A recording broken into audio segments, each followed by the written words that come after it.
आप सभी का हार्दिक अभिनंदन। आज मैं दैनिक जागरण में पढ़ रहा था, कल हमारे माननीय प्रधानमंत्री जी ने मन की बात में कहा, उसी न्यूज़ को दैनिक जागरण में हेडिंग दिया, अब आयुर्वेद की ताकत जाने भी नहीं। और उसमें उन्होंने कहा कि जिस तरह पूरा विश्व योग को अपनाया, उसी तरह से आयुर्वेद के सिद्धांत को पूरा विश्व अपनाएगा। अब आयुर्वेद के सिद्धांत को पूरा विश्व अपनाएगा से अभिप्राय शायद उनका यह है कि अब पूरा विश्व आयुर्वेद को अपनाएगा, आयुर्वेद की जीवन शैली को अपनाएगा। आयुर्वेद के बारे में सामान्य जन का क्या सोच है, सामान्य जन इसको किस रूप में लेता है और वास्तव में आयुर्वेद क्या है, इस विषय पर मैं थोड़ा प्रकाश डालना चाहूँगा। सामान्य जन में ये प्रचलित है कि जिस तरह अन्य चिकित्सा पद्धतियाँ हैं, उसी तरह आयुर्वेद भी हमारे देश की प्राचीन परंपरागत चिकित्सा पद्धति है। जबकि वास्तविकता यह है कि आयुर्वेद एक वैज्ञानिक सिद्धांतों पर आधारित जीवन पद्धति है। आयुर्वेद जीवन शैली है, ये मात्र चिकित्सा पद्धति नहीं है। हम स्वस्थ और दीर्घ जीवन कैसे प्राप्त करें, इसका वैज्ञानिक परिप्रेक्ष्य में प्रकृति के साथ सामंजस्य के साथ इस विवेचन आयुर्वेद में मिलता है। आयुर्वेद में दो शब्द हैं, आयु और वेद। आयु का अर्थ होता है जन्म से मृत्यु पर्यंत का जो काल है वो आयु है, और वेद शब्द का अर्थ होता है ज्ञान, विज्ञान, आयु का ज्ञान। जिस शास्त्र में हमें आयु संबंधी ज्ञान प्राप्त हो, वो आयुर्वेद है।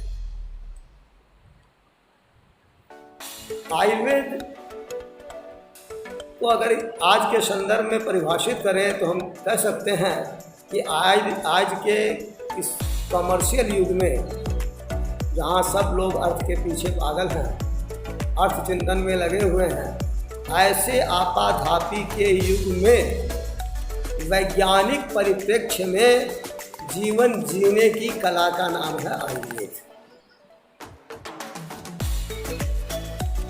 अब आयुर्वेद में आयु शब्द, जैसा मैंने कहा, जीवन काल, संपूर्ण जीवन काल। व्यवहार में हम लोग कहते हैं ना, भाई कितनी आयु है आपकी, लोग कहते हैं भाई 25 वर्ष है, 30 वर्ष है, 50 है, 60 है, 70 है, लेकिन वास्तव में वो हमारी उम्र है। आयु और उम्र में फ़र्क है। आयु हमारे संपूर्ण जीवन काल का जो समय है वो होता है कि जैसे भाई फला आदमी 100 वर्ष की आयु में दुनिया से विदा हुए। लेकिन लोकाचार में हम आयु और उम्र को दोनों को एक ही समझते हैं। तो संपूर्ण जीवन काल जब आयु है, और इस जीवन काल में हम कैसे आयुर्वेद के सिद्धांतों को अपनाकर स्वस्थ रहें और दीर्घ जीवन पाएं, ये आयुर्वेद बताता है। अब स्वस्थ जीवन की जो बात है, तो स्वस्थ और दीर्घ जीवन, स्वास्थ्य की जो बात है, तो आयुर्वेद में आयु शब्द के बारे में विवेचन किया कि शरीर, इंद्रिय, सत्व, आत्मा, संयोगो धारी जीवितम। शरीर, इंद्रिय, सत्व और आत्मा, इनके अविच्छिन्न संबंध का नाम है आयु। माने जब तक शरीर, इंद्रिय और मन के साथ आत्मा का संबंध है, वो जीवन है। जिस दिन आत्मा का संबंध इससे विच्छिन्न होगा, वो हमारी मृत्यु होगी। तो ये जो आयु है, ये कैसे लंबी हो, स्वस्थ हो, दीर्घ जीवन हो। लेकिन अब दीर्घ जीवन कैसा, रोग के साथ नहीं। हमारे वेदों की ऋचाएँ कहती हैं जीवे सर्दम शतम, पश्याम सर्दम शतम, शृण्वाम सर्दम शतम। माने मैं 100 वर्ष जीऊँ, लेकिन कैसा? 100 वर्ष तक मेरे नेत्र में देखने की क्षमता हो, 100 वर्ष तक मेरे कान सम्यक सुनने की क्षमता हो। माने कहने का मतलब अपने पूरी इंद्रियों के संपन्नता के साथ दीर्घ जीवन की प्राप्ति, ये हमारा उद्देश्य रहा। तो इसीलिए आयुर्वेद ने स्वास्थ्य की परिभाषा भी कहा, सम दोष है, समाग्निश्य, सम धातु मलक्रिय, प्रसन्न आत्मेन्द्रिय मनः स्वस्थ इत्य विधीयते। माने स्वास्थ्य की परिभाषा के संदर्भ में आयुर्वेद ने इतनी व्यापक परिभाषा दी कि जिस व्यक्ति के शारीरिक दोष वात पित्त कफ और मानसिक दोष रज और तम, यद्यपि सत्व भी है उसमें, इनका साम सम दोषा समाग्निश्च, हमारी अग्नि जाठराग्नि भूताग्नि धात्वाग्नि ये साम्य में हो। सम दोष है समाग्निश्च, सम धातु हमारे शरीर के धातु रस रक्त मांस मेद अस्थि मज्जा सूत्र आदि ये साम्य में हो। सम दोष है समाग्निश्च, सम धातु मल क्रिया, और मल क्रिया, मल का निष्क्रमण, मल मूत्र स्वेद श्वास प्रश्वास के द्वारा जो हमारे शरीर से मल का निष्क्रमण हो रहा है, ये प्रक्रिया सुचारू रूप से चल रही हो। माने एक्सक्रीशन, वेस्ट प्रोडक्ट, वेस्ट का एक्सक्रीशन होना। लेकिन इतने से ये शारीरिक प्रक्रियाएं हैं, लेकिन इनको प्रभावित करती है मन, इंद्रियां और आत्मा। इसलिए दूसरी पंक्ति में कहा प्रसन्न आत्मेन्द्रिय मना, प्रसन्न आत्मा इंद्रिय और मन स्वस्थ इत्य विधीयते। तो हम संयुक्त रूप से कहें तो इसमें 3 बातें हैं।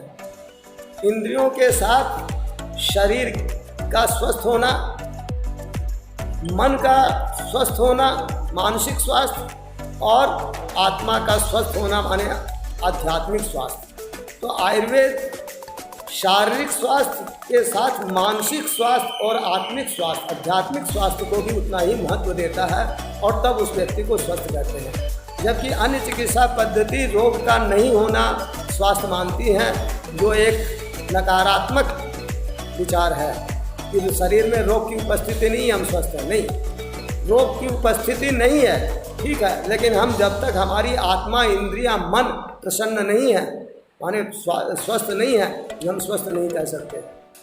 अब यहाँ पर एक बात समझ लेनी चाहिए कि मन की प्रसन्नता और इंद्रियों की प्रसन्नता क्या है। इंद्रियों की प्रसन्नता का मतलब हमारी जो कर्मेंद्रियां और ज्ञानेंद्रियां हैं, ये ज्ञानेंद्रियां कर्मेंद्रियां अपने अपने कर्मों को करने में पूर्ण सक्षम हैं, यही इंद्रियों की प्रसन्नता है। अब आँखों का काम देखना है, आँख में डिस्टेंस से देख सकती हैं, this distance of distinct vision जैसे 25 cm बताया, उतने पर आँखें सम्यक देख पा रही हैं कि नहीं, तो ये नेत्र की प्रसन्नता है।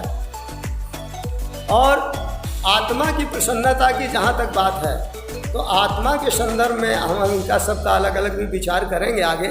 लेकिन आत्मा की प्रसन्नता का बात है तो आत्मा तो कहा निर्विकार परस्तु आत्मा सत्व भूत गुणेन्द्रिय। आत्मा जो है निर्विकार है, पहले ही कहा निर्विकार परस्तु आत्मा सत्व भूत गुणेन्द्रिय। तो जब ये निर्विकार है तो फिर इसकी प्रसन्नता की क्या बात? तो आत्मा एक्चुअल में निर्विकार है, इसमें कोई विकार नहीं हो सकता। लेकिन आत्मा उसी तरह से है जैसे एक स्वच्छ दर्पण हो, और स्वच्छ दर्पण में हम अपने चेहरे को या कोई व्यक्ति अपने चेहरे को देखे तो उसका चेहरा जैसा होगा वैसा वो दिखाएगा, दर्पण झूठ नहीं बोलता। तो आत्मा केवल प्रत्यक्षदर्शी है, लेकिन उसी दर्पण पर अगर धूल जम जाए तो हमारा चेहरा उसमें स्पष्ट दिखाई नहीं देगा। तो आत्मा की प्रसन्नता की बात है कि इस पर जो माया रूपी आवरण पड़ता है हमारे मन के कारण, उसको हटाकर अध्यात्म की ओर मोड़ना, यह आत्मा की प्रसन्नता से अभिप्रेत है। अगर हम उसकी धूल झाड़ दें दर्पण की और फिर चेहरे को देखें तो जो चेहरा पहले स्पष्ट नहीं दिख रहा था अब उसमें साफ दिखने लगता है। तो ये आत्मा की प्रसन्नता की बात है। और ये शरीर, इंद्रिय, आत्मा और मन ये जब प्रसन्न हो तभी हम पूर्ण स्वस्थ हैं। इसलिए आयुर्वेद शारीरिक स्वास्थ्य, मानसिक स्वास्थ्य, आत्मिक या आध्यात्मिक स्वास्थ्य की बात करता है। और इसको हम प्राप्त कर सकते हैं आयुर्वेद की सिद्धांतों को जानकर, तदनुरूप जीवन शैली को अपनाकर। आयुर्वेद जानने के साथ जीने की कला है। आयुर्वेद को जीना ये महत्वपूर्ण है।